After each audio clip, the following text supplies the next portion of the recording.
Hi US welcome to Politicos mid day news express. నేను మీ రాణి నాయుడు. ఈ రోజు ఇప్పటి వరకు ఉన్న అప్డేట్స్ ఏంటో ఈ బులెటిన్లో చూద్దాం.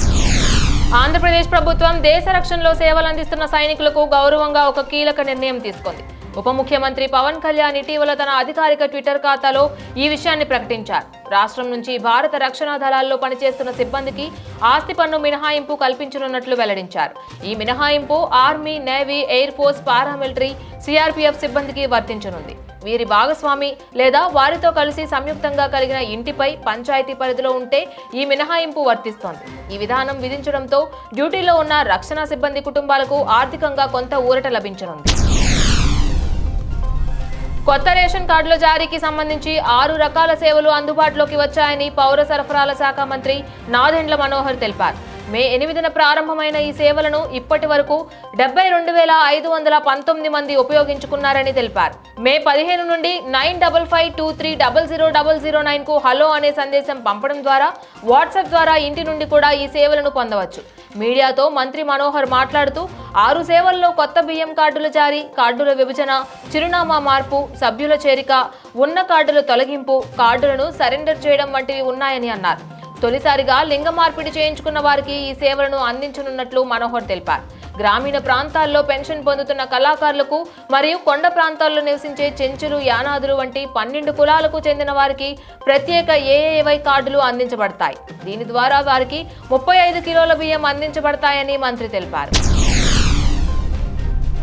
మాజీ ముఖ్యమంత్రి వైఎస్ఆర్ కాంగ్రెస్ పార్టీ అధ్యక్షుడు వైఎస్ జగన్మోహన్ రెడ్డి మంగళవారం శ్రీ సత్యసాయి జిల్లా పెనుకొండ నియోజకవర్గం గోరంట్ల మండలం కల్లితండాలో పర్యటించనున్నారు. ఉదయం 11:30 కల్లితండాలోని వీర జవాన్ మురళీనాయక్ నివాసానికి వెళ్లి ఆయన కుటుంబాన్ని పరామర్శిస్తారు. మధ్యాహ్నం 12:30 తిరిగి బయలుదేరతారు. వీర జవాన్ మురళీనాయక్ మృతి పట్ల ఇప్పటికే సంతాపం వ్యక్తం చేసిన వైఎస్ జగన్ కుటుంబ సభ్యులను ఫోన్లో పరామర్శించి వారికి ధైర్యం చెప్పారు.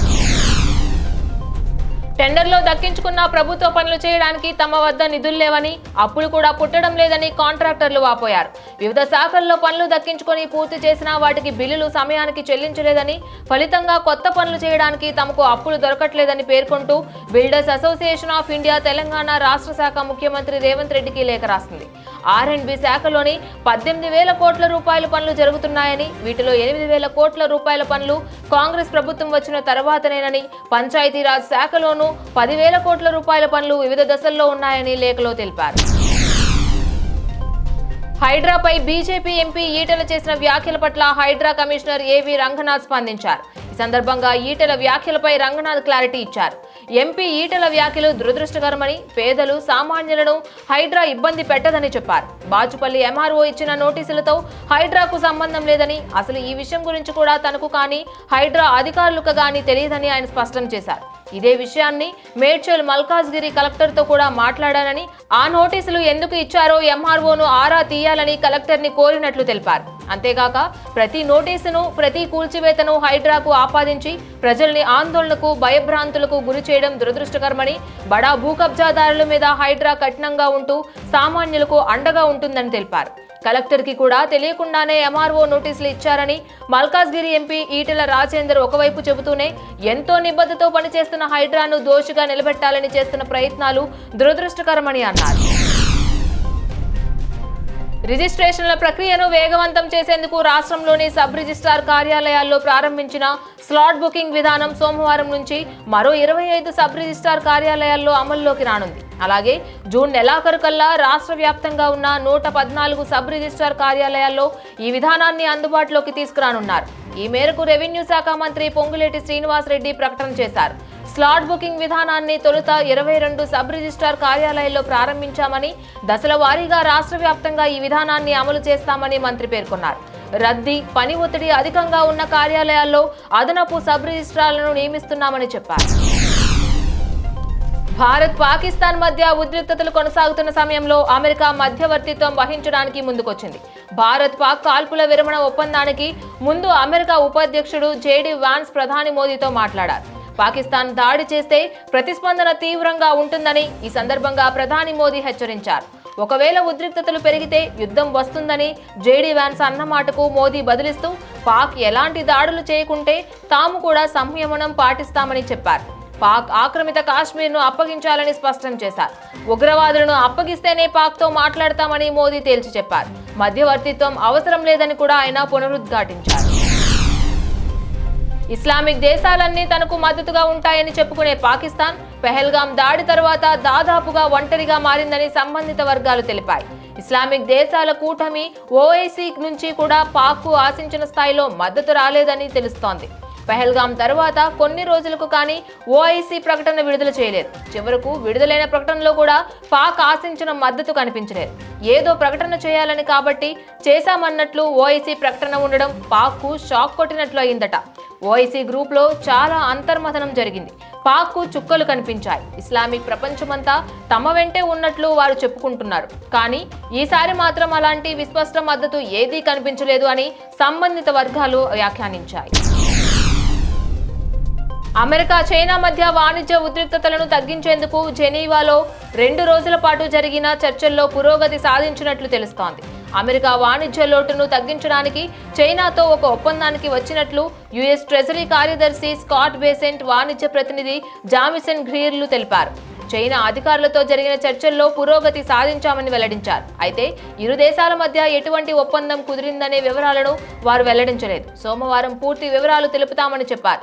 దీనిని చైనా భాగస్వాములతో కుదుర్చుకున్న ఒప్పందంగా అభివర్ణించారు. వాణిజ్య లోటును తగ్గించడంతో ఈ డీల్ ఎంతో ఉపయోగపడుతుందని తెలిపారు. దీంతో ఇరు దేశాల మధ్య టారిఫ్ వార్ ఆగిపోయే ఛాన్స్ ఉందని పలువురు భావిస్తున్నారు. తాలిబాన్ ప్రభుత్వం ఆఫ్ఘనిస్తాన్లో చెస్ను నిషేధించింది. ఈ మేరకు ఉత్తర్వులు జారీ చేసింది. షరియా చట్టంలో చెస్ను జూదంగా పరిగణిస్తారు. దీనికి సంబంధించి మతపరమైన అంశాలను పరిశీలిస్తున్నాం.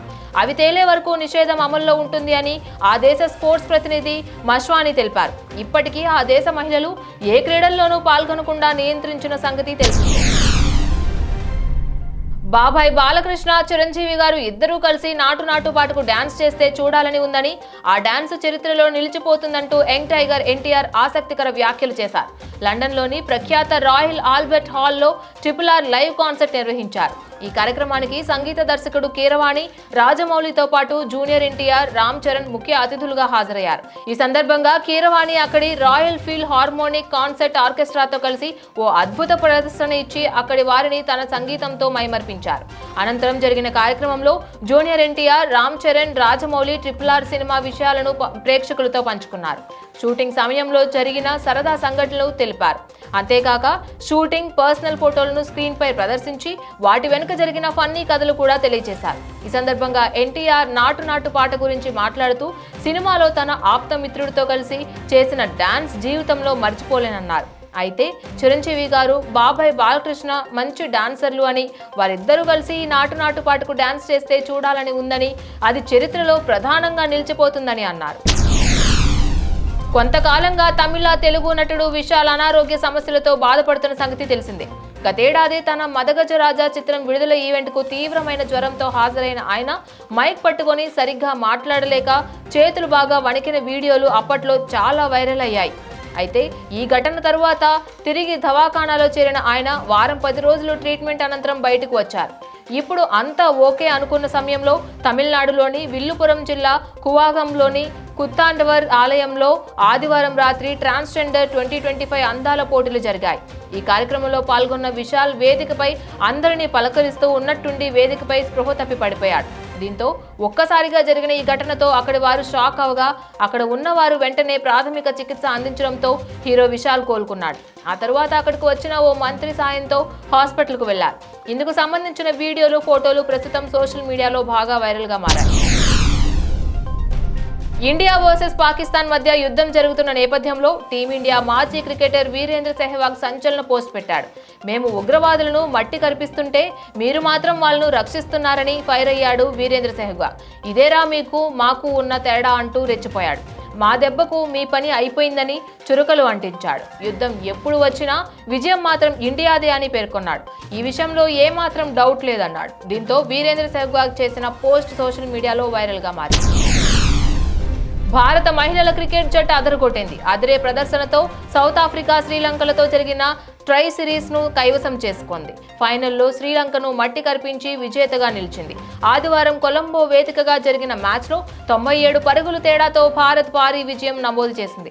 టోర్నీలో భారత్ జట్టు ఆద్యంతం అద్భుత ప్రదర్శన చేసింది. 5 మ్యాచ్లలో 4 విజయం సాధించింది. ఫైనల్లో టీమిండియా ఆల్రౌండ్ ప్రదర్శన చేసింది. ముందుగా టీమిండియా నిర్ణీత 50 ఓవర్లలో 7 వికెట్ల నష్టానికి 342 పరుగుల భారీ స్కోర్ చేసింది.